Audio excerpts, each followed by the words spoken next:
everyone, it's Melinda with Tailored and Teal, a part-time reseller on Poshmark, Mercari, and eBay. And today's video is what sold from December 22nd through the 31st of 2020.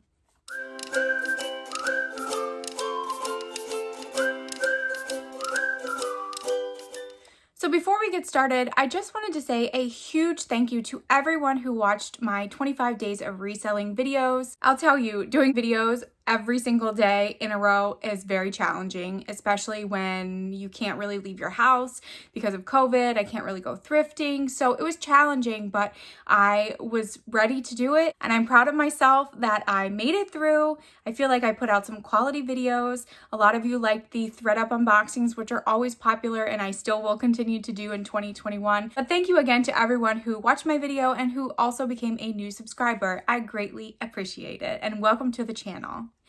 So again, these are sales from December 22nd through the 31st. I did need to take a little break from creating videos just because I was a little bit burnt out. So these are actually 10 days worth of sales. The other videos in December I know were 7 days, so this is for 10. Unfortunately, I had no sales in Mercari, but I'm not surprised because for the past 2 weeks, I've been listing heavier items like shoes and purses. And I don't actually list those heavier items on Mercari because the shipping is very expensive. And I'm not willing to offer free shipping unless it's a very expensive item that I hope to get a lot of money for. So I haven't been active on Mercari, so that's why I have no sales. But on Poshmark, I had 12 sales. And I am so thankful for Christmas and Christmas money because people are definitely spending that money. All right, so on Poshmark, first up we had a Gap Factory Pink Genuine Leather Boho Paisley Belt. This sold for $19. And one note about the majority of these sales that I'm going over, because USPS is still delayed, I have not received most of my money for these items, so they're all still pending. It kind of sucks, but thankfully Poshmark has put in some changes and have been updating us when things, fall off of tracking and come back onto tracking. I think that has helped on both the buyer and the seller's perspective. Next are a pair of Call It Spring embroidered Edoline is what their name was, Eudoline. These were block heel strappy sandals. I got these in a ThredUp rescue box and they sold for $25, which was my full asking price. Next was a Madewell Brown The Transport satchel purse. This sold within a day. I don't even know if it was 24 hours. There were quite a few listed on Poshmark, but there weren't any with this specific colorway. It was like a dark, I wouldn't say a chocolate brown, but it was a dark kind of distressed brown. And it sold for $49, and that was an offer that I sent the customer. The next item was one of my own personal t-shirts. It was the Story So Far Band Holiday Party t-shirt. I bought this brand new from a Salvation Army. They actually had a whole bunch of them, like they just donated them all at once. Unfortunately, I only wore mine once. I think I washed it once, so I put it up for sale and it sold for $8. Next was a new with tags Lady Crow Scotland Teal Tartan Silk Blend Scarf. This I picked up from the ThredUp Outlet Center. It was under their assorted brands and scarves and it sold for full asking price of $40. Next up was a pair of Tom's Black Suede Gomino Driving Loafer Shoes. These were a size 7.5. I got these out of my most recent ThredUp Shoe Rescue box. The comps were honestly all over the place for this type of shoe. So I listed them around 70 or 75 and within a couple of hours of listing, someone sent me an offer for $45 and I just decided to take it. Next was a Diesel Industry military style canvas backpack. This was in great shape except one of the leather straps that connected the buckle together was starting to come unsewn. So the person may need to get it fixed once they receive it. And I sent someone an offer of $42 and they accepted. And this was part of my Jomar bag and wallet lot that I purchased from them. Next is another Jomar item. This was a PAK charcoal gray tie-waisted open front coat. This I actually lost money on. It was in my vintage sweater weather lot and it had some major flaws on the inside of it, a lot of water damage, some tears to the lining. I sent someone an offer for $11 with discounted shipping, so I lost 34 cents on this item. Next is a pair of Nua tags, a New Day white camille high vamp ballet shoes. These I purchased from a bulk liquidation lot a long time ago. They sold for $9. I did offer discounted shipping, so I made a profit of 43 cents on these.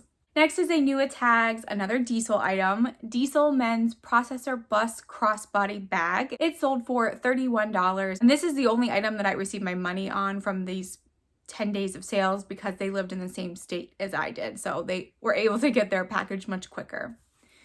Next is a New Without Tags, See the Shades Ruffle Trim Sequin Midi Dress. I got this in a reseller mystery box of Nordstrom New Tags or New Without Tags items, and it sold for $17. And the last sale was another ThredUp shoe rescue box item, and it was these Swedish Has-Beens covered low leather Mary Janes. These I think retailed for over 220 or 250, I can't remember. So I listed them around 85 and someone sent me an offer for 70 within a few days of listing, and I gladly accepted. So for my 12 Poshmark sales, we had $366 in sales, $76.45 in fees. I did give out a lot of shipping discounts this time at $16.96 with a grand total of $272.59 and an average sales price of $30.50. Moving on to eBay, where we had 14 sales. First sale was a pair of Lucky Brand Sophia bootcut jeans. These were a size 6 long.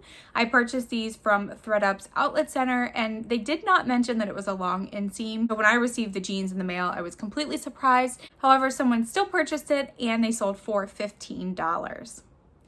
Next was a J. Crew Factory Seed Stitch pink crew neck sweater. This thing was one of the first things that I ever sourced from Goodwill, so I'm very happy to see it go. It was a really cute sweater, and I'm really not sure why it hadn't sold before now, but it did, and it sold for $15. Next was a pair of Talbot's dark green gold rhinestone dangle earrings. I got these from a Mercari jewelry lot, and they sold for $9.75. Then we have a New With Tags Style & Co. embroidered printed short sleeve t-shirt. This was a size 3X.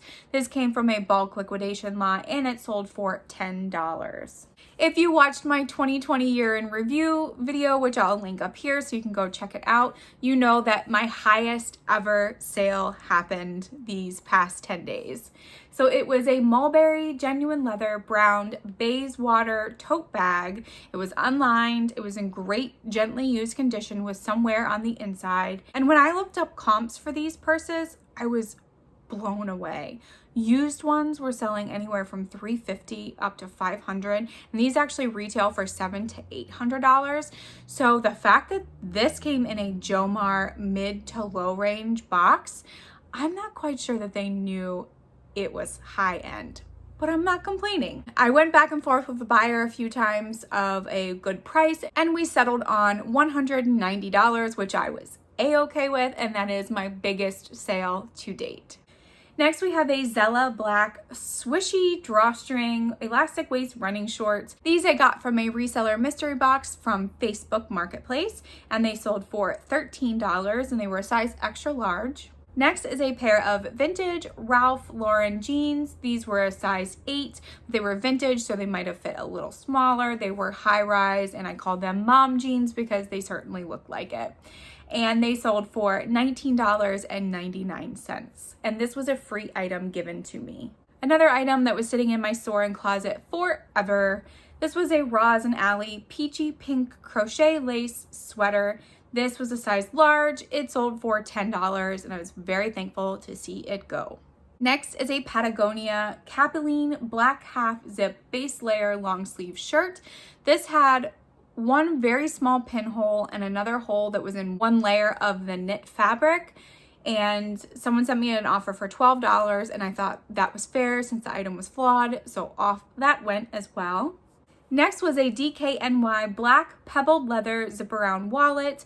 This actually went to Hong Kong, and I had quite a hard time with the buyer's address. It has a very specific way that you need to put the address, like the floor, the suite number, the tower number, then the street number. I learned a lot while I was trying to figure this out. However, for some reason, eBay was not accepting the customer's address, and even though I was shipping it through eBay International Standard Delivery, I still needed to have the customer's address. So once I send it to Kentucky, then they can then forward it on to Hong Kong, but it was not working. So I had eBay call me. They called me within a minute of me asking them to call. The rep and I went back and forth, and she couldn't fix it on her end either. So I had to purchase additional shipping on Pirate Ship, just regular international shipping. That was a first for me. I've never had that happen, and it sold for $15. All right, next up is a Vera Bradley retired Java Blue Paisley quilted large duffel bag. This came in a Jomar bag lot as well. However, it did have some staining on the inside of it. The customer asked me if she thought maybe she could get out the stains, and I explained to her it looks like it's pretty set in, and you can tell it was just freshly laundered because of how it smelled, so I wasn't sure. So she said, would you take $10 for this? And because of its flaws and the fact that it kind of takes up a lot of room, I accepted that $10 offer, and hopefully she can get out those stains. Next is a vintage black ostrich turtle clasp gold chain square purse handbag. This I think was from like the 1960s based on my research. It had a metal zipper inside, and it just looked like it was from that decade. It sold for $32. Two more sales on eBay. We have a new with tags Boohoo lacy Mongolian faux fur clutch. It sold for $12. This thing was weird. Again, it came in a Jomar bag and wallet lot. I actually had to wrap this up and store it somewhere separately because it was shedding everywhere. So hopefully the customer likes it. It's definitely one of the oddest things that I've ever sold. And then last but not least is one of my favorite items I've ever thrifted. It is a Coldwater Creek beaded chenille Aztec Southwest jacket, extra large. This thing was heavyweight, really excellently made, super soft. If it was my size, I would have kept it. It actually took about a year to sell because I purchased it in December of 2019. So finally sold for $31.99. So for my totals on eBay, we had $395.73. I had $65.55 in fees, giving me a total of $330.18 with an average sales price of $28.27. And then for my total numbers, we have $761.73. Fees and shipping discounts was $158.96. Cost of goods was $104.12, giving me a net profit of $498.65. And my average cost of goods was $4 per piece that sold. So make sure that you're listing because people are certainly buying and spending their Christmas money. Make sure to give this video a thumbs up before you leave, and if you haven't subscribed, make sure to hit that subscribe button. We would love to have you here. And as always, I'll see you in the next video. Bye!